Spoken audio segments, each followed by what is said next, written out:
Well, we're here with Jane Waggoner Deschner, joining us from Billings, Montana. And Jane was here for a residency at Main Street Arts in a snowy January of 2018. So Jane, would you like to tell us a little bit about how you spent your time at Main Street Arts during your residency? Well, once I got there, I was thinking about it today. When I left Billings, I left on New Year's Day, and as I drove across eastern Montana, the temperature thing that said in my car outside kept going down and down and down. It got down to minus 38 degrees. Wow. So just getting there was exciting. Yeah. So I was there in January, and I remember the other resident, she hit a deer, so she didn't show up for a few weeks. Yeah, and she was coming from Michigan, so she had a similar drive. Yeah. Yeah. It was kind of quiet, but I hauled all my stuff up to the studio, and I was working toward a show that was going to be, well, that happened at the University of Michigan in Dearborn in October of 2018.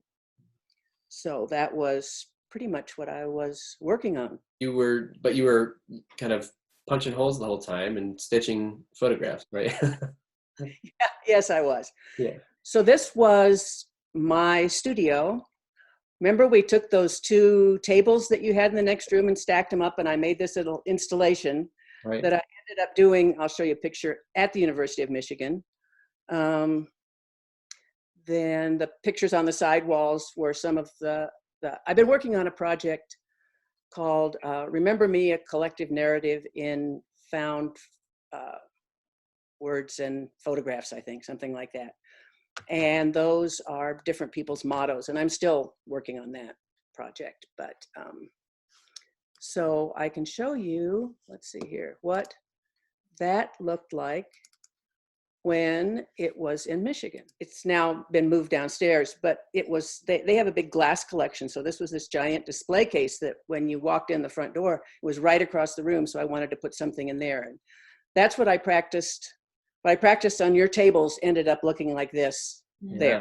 That's great. I mean, you can really see, how helpful that was to have the mock-up there to be able to think about it. Because that's, I'm sure it's kind of strange to think about, normally your work is on the wall, and then to think about how it would interact in a space like this had to be kind of difficult to think about at first. Well, and I'm not in 3D. I'm not really much of an installation kind of person. So it was really helpful. And I just didn't want this to be empty or have glass in it or something. So let's see.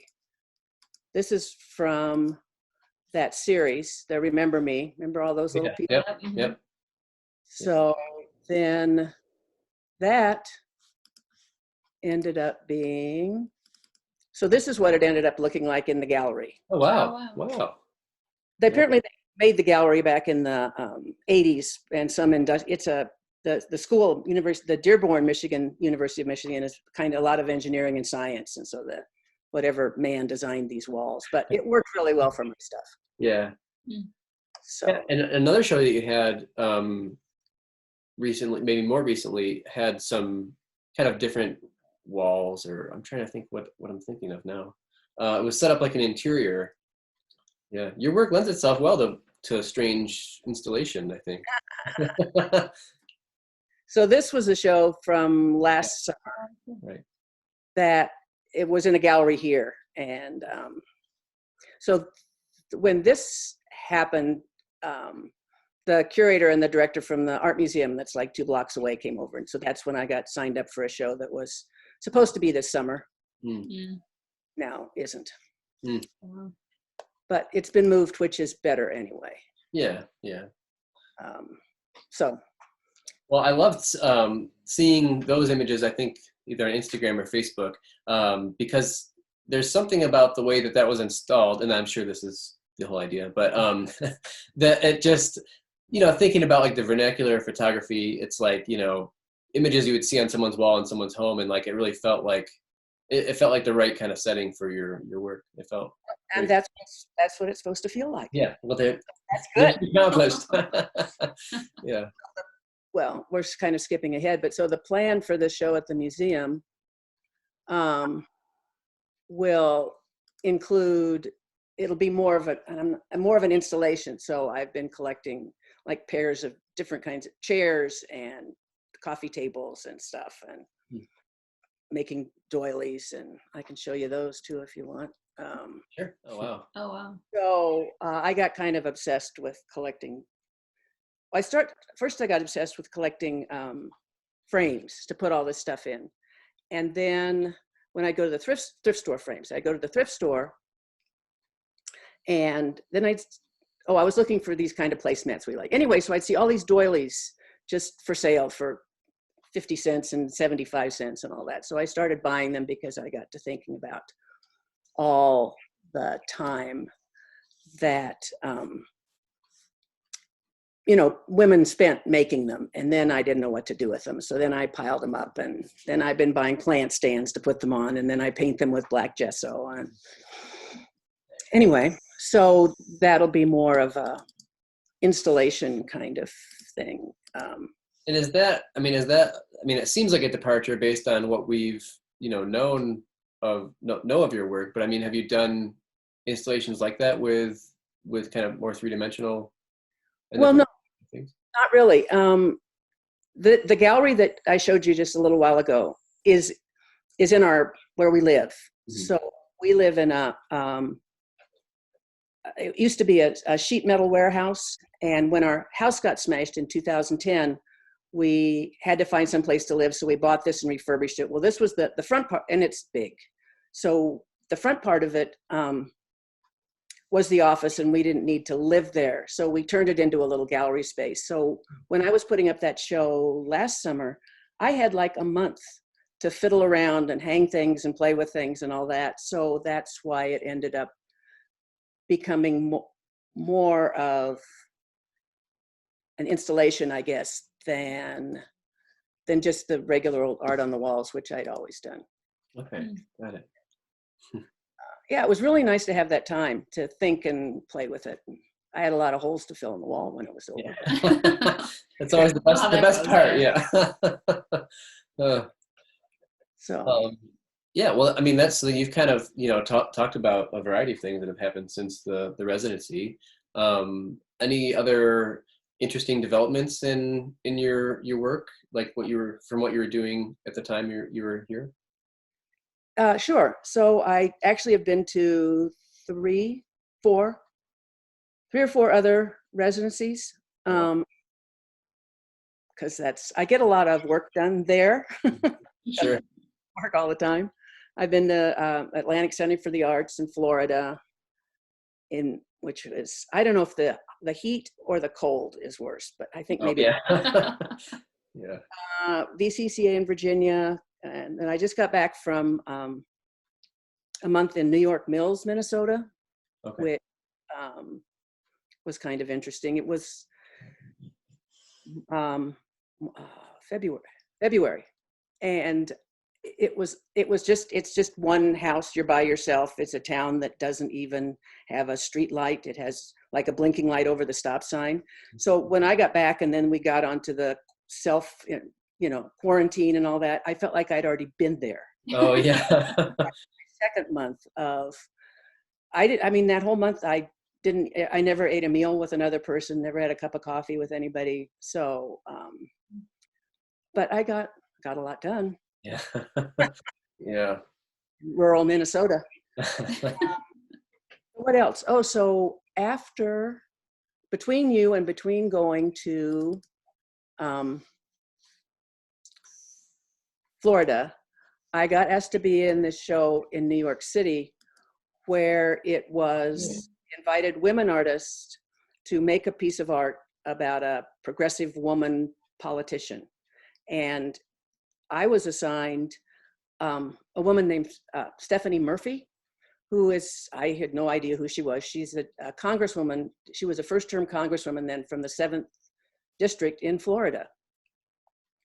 And as I researched her and all, it was fascinating because she was a boat person. She came over, her parents fled Vietnam on a boat when she was like 6 months old with her year-old brother.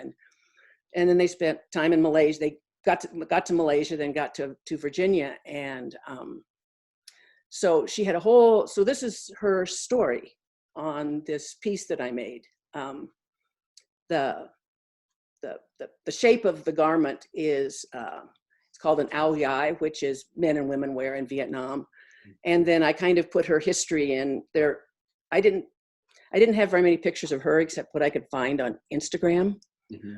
But so I used some from my collection of like the couple, her family, and then I have her name in Vietnamese, and then her American name, and then the way she signed it, and some quotes that she made and stuff like that. But it was really a joy to make. And then because I was going to be in Florida, and it turns out the 7th District is in Orlando, which is just like an hour from New Smyrna Beach, I pestered the people in the office and stuff. And then I actually did get to take it over and show her and meet her. Oh, that's great. Cool. That's really great. Really awesome. It was really awesome. So that was exciting. And then this was at Robert Mann Gallery in New York City, and they sold it, but they wouldn't tell me who they sold it to. So I looked up, I probably shouldn't say this, but anyway, I looked it up on the internet, and her birthday was in September, and they sold it then. And so I called her office and talked to Erica, or whoever had made me the appointment. And I said, do you know whatever happened? Did you ever hear anything? She said, well, I think her husband bought it for her. Oh, nice. So let's see, another thing I did was, there's a woman named Marilyn Artists who is doing a project called Her Flag, because this is the 100th anniversary of the women getting the right to vote. Right.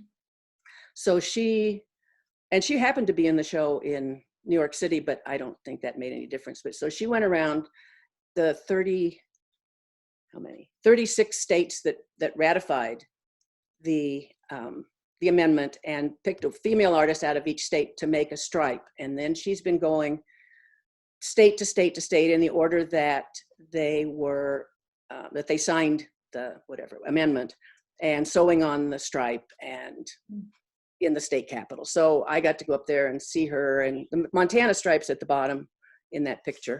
Okay. Okay. That's great. Really great. Yeah, it was cool. And then in this summer in Nashville, if we get to travel again in August, that's when the last stripe was sewn on. Okay. So hopefully I'll get to go to that. And then that will be, I mean, would that be shown there, or will it be, or is it like an event each time it happens? Well, it was supposed to be each time she would go to, she was in Helena, Montana, and I took my granddaughter and we went up there, and it was in the historical museum, and she had a woman come from the University of Montana who gave a talk. So it was kind of a deal. So she was going to do that to each state, but now she's having to do it virtually because there's no traveling. But the flag will end up being like 18 by 26 feet. Wow. So, she's now hoping she can get some different places to display it. Yeah. Wow. That's an amazing project, really. Yeah, I'll show you my stripe. I don't know if you can see it very well, but it was kind of cool because mine ended up being really easy. Is it all? Oh, yeah. So it had to be pink or purple, Mm-hmm. pink or red. I think I got pink, and that's as close I could get to pink. But Jeanette Rankin was the only woman to vote for the amendment. She was the first woman elected to Congress, and it happened to be from Montana. And so this is a picture in the middle of the 65th Congress. Wow. She was the only woman. She's right in the middle. Oh, yeah. But the Senate voted it down. So, and then she lost the next time. So she didn't get to vote for it when it actually passed. But so it actually made it very easy for me because I found this awesome, long, thin photo. Yeah, it's pretty amazing. Yeah. Wow. Make into my stripe. So, so that was fun. Just something different. Yeah, that's really great. What else? So, there's a blog that this friend of mine, it's the HAF New Photography blog, and this friend of mine, Robert Jackson, who's a collector, did an interview with me that was last October. I can send you the link to that. Great. And then also I got an Artist Innovation Award from the Montana Arts Council in December, Oh, yeah, congratulations. Yeah. which comes with $5,000. Hey, Oh, wow. nice. All Awesome. you have to do is, at some point during the year, do something out in the community. Hmm. So I was going to do the show at the museum next summer, but now that's changed, so I'm not sure what this will be, but they may extend that too. So Yeah. I'm sure there's been so many things changing, you know, everywhere that people are just adapting and making the best of it. So it's all we can do. yeah, Right. yeah. So what else? So I've been making a couple of things kind of about it, or inspired by it or whatever. This is a piece that, you know, because this is another series I've done. I don't know if you guys ever saw this, but it's called the Silhouette series. And this is all people and their birthday cakes, because it'll be a long time before we don't think about washing our hands when we sing happy birthday. Right. That's true. Wow. You know, it sort of added another dimension to. Or even just getting together to celebrate a birthday. Yeah, it would be. Yeah. Not on, you know, not in real time, in real space, I guess. Right. Yeah. So anyway, I just kind of get compulsive about making stuff, and well, you know, I think I talked about this a little bit earlier. Because I had the show at the museum that was supposed to open in the middle of August, and I was getting, you know how it is. The more you work on stuff, you keep getting new ideas. So you think, well, I want to go this way or I want to go that way. So I was starting to feel a lot more pressed for time. And now I've got another year and a half. And as the computer said, yeah, you can make a lot more stuff. And I said, so that's nice. I think I mentioned to you that I wanted to try to get something in ArtPrize in Grand Rapids, Michigan. Yeah. But it was at the same time as the show, so I couldn't do it. But now I can do it. Okay. I can. So this is what I'm thinking. I've done. Well, I will have finished like 145 of these pieces that are all about what people collect. And at this time, also, I've been doing some research about why people collect things, and not so much what it is, but just why ordinary people collect things. And it sort of gives people a sense of identity and something to do and a group to relate to and all that kind of stuff. So, and then I told you, I have like 4,000 of these photos that I collected from LaPorte, Indiana. And I've been collecting the old metal 8x10 frames that they used to sell in the drugstore or the dime store to put it all in. And then they end up being, I had some I'll show you, on ledges. So, but we'll see. Share screen. So this was, again, the show from last summer, but that's how they get presented down at the end there. Yeah, no, that's really great. So we'll see. You know, I have to be up in your neck of the woods anyway then, because I have a show in Flint, Michigan. So we'll see. I don't know. I was at ArtPrize a couple years ago, 2017, I think, and they like things that are obsessive, that take a lot of time, that regular people can relate to. So I don't know. I hope. Have you ever? You have to find a venue and then work with the venue to see if they'll show your work. So we'll see. Anyway, that's a thought. That's great. That's great. Yeah. Well, you've definitely been very busy since we've seen you in person, and and just right now all the time it seems. So that's great. Really great. John, my partner, will come and see. I say, "Are you stitching again or something?" And I'll say, "Well, what else am I supposed to do?" Yeah. So yeah, but I've gone through a couple more like TV series, and binged on that while I stitch, and Yeah. tomato every evening to keep us sane. Oh, that's great. Well, I think we're good. Yeah. Well, thank you. This has been really, thank you. really great.